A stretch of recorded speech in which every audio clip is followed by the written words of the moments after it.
Bonjour à tous. Merci d'être avec nous pour l'intervention de Jean-François Nogrette, directeur Zone France et déchets spéciaux Europe chez Veolia. Bonjour. Bonjour à Alors toutes et à tous. aujourd'hui, vous avez envie de nous parler des littoraux. Donc les littoraux, c'est le point de rencontre entre la terre, la mer. C'est là que vivent 70% de la population mondiale. Il y a une biodiversité importante et ils sont particulièrement vulnérables au réchauffement climatique. On va parler dans la table ronde qui suivra de l'impact du réchauffement climatique sur le trait de côte. Mais vous aviez envie de nous parler d'un effet peut-être un peu moins connu, c'est le biseau salé. Est-ce que vous pouvez nous expliquer ce que c'est ? Oui, voilà. Donc, on l'a répété jusqu'à présent, le dérèglement climatique bouleverse le littoral et, dans une forte mesure, impacte l'accès à la ressource en eau douce, à la fois dans les rivières, ça c'est très connu, on le perçoit tous et c'est un des premiers ressentis qu'on a sur le changement climatique. Quand on regarde les projections du GIEC, les rivières françaises, il y aura en débit, en période sèche, entre moins 50, moins 40% d'eau dans nos rivières en 2050. Donc ça sera progressif. Ce qui est moins connu, c'est qu'avec la montée du niveau des mers, l'eau de mer s'infiltre vers le continent. Donc ça a toujours existé. Ça s'appelle le biseau salé. Au fond, c'est l'eau de mer qui est plus dense, qui passe sous l'eau douce. Voilà. Et jusqu'à présent, on vit bien avec. Mais ce qui est en train d'arriver, c'est que dans une période où, au fond, dans la période sèche, sur des côtes où, par exemple, comme ici, il peut y avoir une forte pression touristique, on a besoin de plus d'eau, on a plus de population.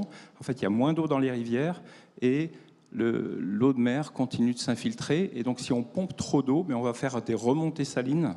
Voilà, donc c'est le problème qui se présente sur l'ensemble des littoraux dans le monde. Vous l'avez cité, en fait, il y a un quart de l'humanité qui vit à moins de 25 km des côtes. Donc c'est un problème critique sur beaucoup d'endroits, en France comme ailleurs. C'est le cas notamment en Camargue. Est-ce que vous pouvez nous expliquer un petit peu comment ça se manifeste, peut-être concrètement pour les gens qui y vivent, les agriculteurs ?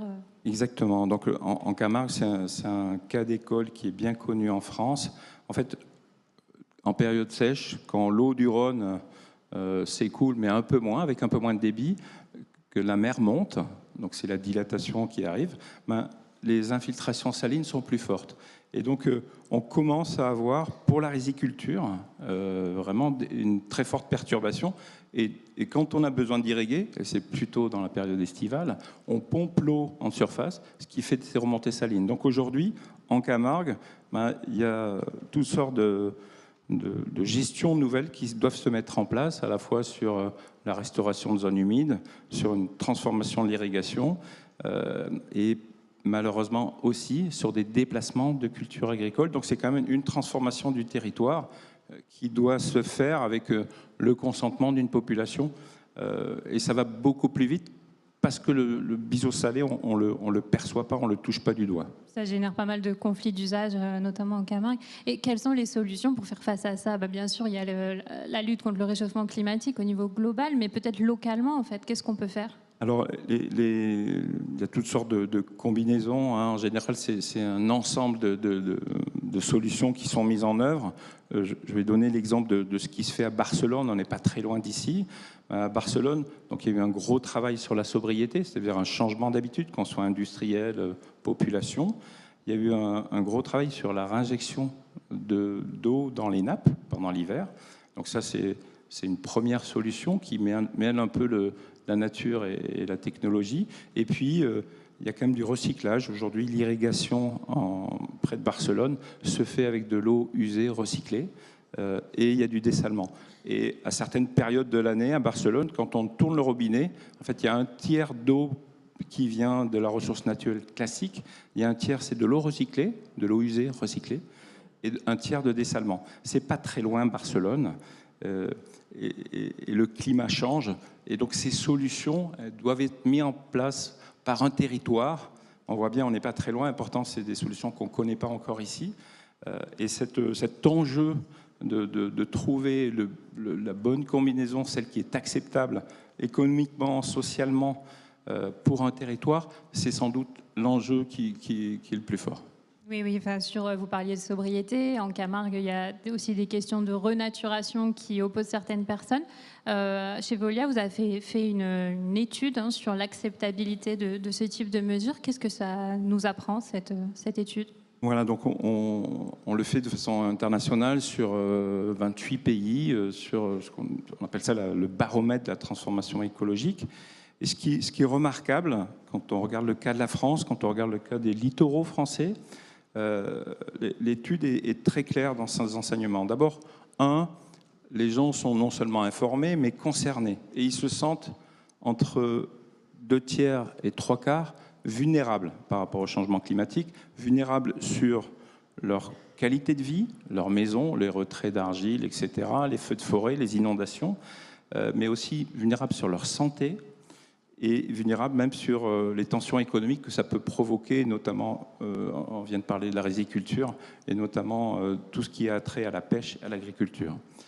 Le deuxième enseignement, c'est que il y a une invitation à l'action qui est clairement exprimée, et notamment 70% des personnes interrogées expriment que on doit agir et ça coûtera beaucoup plus cher si on n'agit pas. Donc ça, c'est un consensus. Ce qui est moins consensus, il y a un peu de fatalisme. On a 50% des gens qui doutent qu'on a encore la main. Il y a seulement 32% qui pensent qu'on peut encore changer les choses.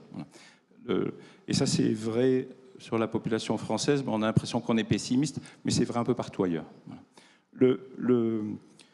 L'enseignement sans doute le plus riche et qui a le plus, on réalise cette étude de façon régulière et qui a le plus modifié, c'est que finalement, la population exprime à la fois ses priorités et une forme de consentement. Donc les bénéfices qu'ils voudraient voir de l'action et le consentement qu'ils opèrent.